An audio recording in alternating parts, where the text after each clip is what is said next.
नमस्कार दोस्तों, आज के 10 महत्वपूर्ण करंट अफेयर्स प्रश्न आपकी परीक्षा के लिए बेहद महत्वपूर्ण हैं। देखते हैं आप 10 में से कितने सवालों का सही जवाब दे पाते हैं। तो चलिए शुरू करते हैं। पहला सवाल, हाल ही में एमका कार्यक्रम के लिए बोली जमा करने की अंतिम तिथि कितनी बढ़ाई गई? ए 15 सितंबर 2026, बी 30 सितंबर 2026, सी 30 अक्टूबर 2026, डी 30 नवंबर 2026। सोचिए सही जवाब। सही उत्तर है सी 30 अक्टूबर 2026। व्याख्या, भारत के एडवांस्ड मीडियम कॉम्बैट एयरक्राफ्ट यानी एमका कार्यक्रम के लिए बोली जमा करने की अंतिम तिथि 2 महीने बढ़ाकर 30 अक्टूबर 2026 कर दी गई है। बोलियां 31 अक्टूबर को खोली जानी है। दूसरा सवाल, हाल ही में भारत को एमका के लिए किस देश की कंपनी ने इंजन तकनीक के 100% ट्रांसफर ऑफ टेक्नोलॉजी की पेशकश की है? ए फ्रांस, बी रूस, सी ब्रिटेन, डी जर्मनी।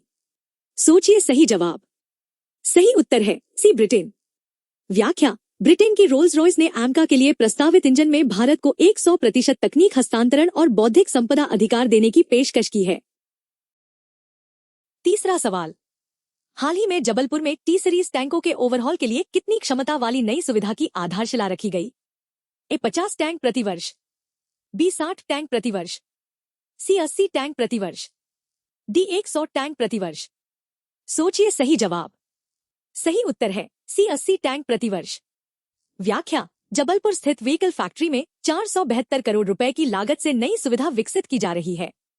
यह सुविधा हर साल 80 T72 और T90 टैंकों का ओवरहॉल कर सकेगी। यह सुविधा आर्मर्ड व्हीकल्स निगम लिमिटेड यानी AVNL के अंतर्गत आती है। चौथा सवाल, ease of doing R D in India report के अनुसार अनुसंधान नेशनल रिसर्च फाउंडेशन यानी अनफ की लगभग कितनी फंडिंग IITs में केंद्रित है? A 50%, B 60%, C 70%, D 80%। सोचिए सही जवाब। सही उत्तर है डी 80%। व्याख्या, नीति आयोग की ease of doing R D in India report के अनुसार अनफ की लगभग 80% फंडिंग IITs में केंद्रित है। रिपोर्ट में भारत के शोध और विकास के पूरे पारिस्थितिकी तंत्र को मजबूत करने की जरूरत पर जोर दिया गया है। पांचवा सवाल, हाल ही में भारत में किस प्राचीन बौद्ध स्थल को यूनेस्को वर्ल्ड हेरिटेज लिस्ट में शामिल किया गया? ए नालंदा, बी सारनाथ, सी बोधगया, डी कुशीनगर। सोचिए सही जवाब। सही उत्तर है बी सारनाथ। व्याख्या, दक्षिण कोरिया के बुसान में आयोजित वर्ल्ड हेरिटेज कमेटी के 48वें सत्र में सारनाथ के प्राचीन बौद्ध स्थल को यूनेस्को वर्ल्ड हेरिटेज लिस्ट में शामिल किया गया। इसे मानदंड 3 और 6 के तहत नामित किया गया। पहले 5 सवाल पूरे हो गए। अपना स्कोर कमेंट में जरूर बताइए। अब बढ़ते हैं अगले सवाल की तरफ। छठा सवाल, हाल ही में भारत ने स्नो लेपर्ड संरक्षण से जुड़ी वैज्ञानिक प्रगति किस अंतर्राष्ट्रीय बैठक में प्रस्तुत की? ए मॉस्को राउंड टेबल बैठक, बी जिनेवा जैव विविधता सम्मेलन, सी पेरिस जलवायु सम्मेलन, डी नैरोबी वन्यजीव सम्मेलन। सोचिए सही जवाब। सही उत्तर है ए मॉस्को राउंड टेबल बैठक। व्याख्या, भारत ने मॉस्को में आयोजित राउंड टेबल बैठक में स्नो लेपर्ड संरक्षण से जुड़ी अपनी वैज्ञानिक प्रगति प्रस्तुत की। इसमें पॉपुलेशन एस्टिमेशन, रेडियो टेलीमेट्री और जेनेटिक एनालिसिस जैसी तकनीकों के बारे में जानकारी साझा की गई। सातवां सवाल, हाल ही में भारत ने प्रगति की कौन सी बैठक आयोजित की? ए 50वीं, बी 51वीं, सी 52वीं, डी 53वीं। सोचिए सही जवाब। सही उत्तर है डी 53वीं। व्याख्या, प्रधानमंत्री नरेंद्र मोदी ने 53वीं प्रगति बैठक की अध्यक्षता की। प्रगति का पूरा नाम proactive governance and timely implementation है। बैठक में अलग अलग राज्यों से जुड़ी बुनियादी ढांचे और शासन संबंधी परियोजनाओं की समीक्षा की गई।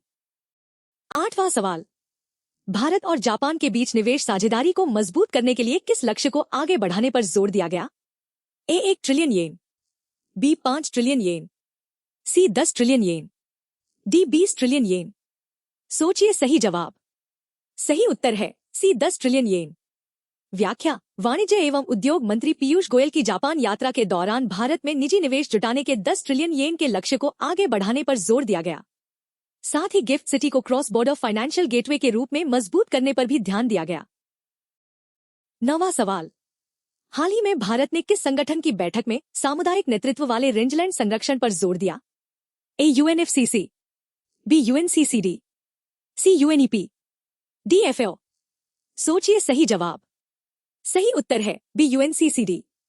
व्याख्या। भारत ने यूएनसीसीडी कॉप 17 के दौरान सामुदायिक नेतृत्व वाले रेंजलैंड रेस्टोरेशन पर जोर दिया। यह भूमि क्षरण को रोकने, सूखे के प्रति लचीलापन बढ़ाने और टिकाऊ भूमि प्रबंधन से जुड़ा हुआ है। 10वां सवाल। हाल ही में भारत में सिंथेटिक डीएनए के बढ़ते उपयोग के संदर्भ में मुख्य चिंता किससे संबंधित है? ए समुद्री प्रदूषण, बी जैव सुरक्षा और दोहरे उपयोग का जोखिम, सी साइबर अपराध, डी खाद्य मुद्रास्फीति।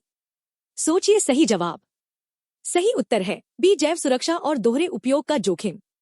व्याख्या। सिंथेटिक डीएनए का इस्तेमाल स्वास्थ्य, खाद्य सुरक्षा, जलवायु और बायोटेक्नोलॉजी जैसे क्षेत्रों में बढ़ रहा है। इसके साथ डुअल यूज और बायोसिक्योरिटी रिस्क्स भी बढ़ते हैं, क्योंकि डिजिटल जेनोम सीक्वेंसेस के आधार पर जेनेटिक मटेरियल को कृत्रिम रूप से तैयार किया जा सकता। आज के 10 सवाल यहीं पूरे होते हैं। आपका स्कोर 10 में से कितना रहा, हमें कमेंट में जरूर बताइए। वीडियो पसंद आया हो तो लाइक करें और चैनल इतिहास और आज को सब्सक्राइब करना न भूलें। सड़क सुरक्षा, जीवन रक्षा। जय हिंद।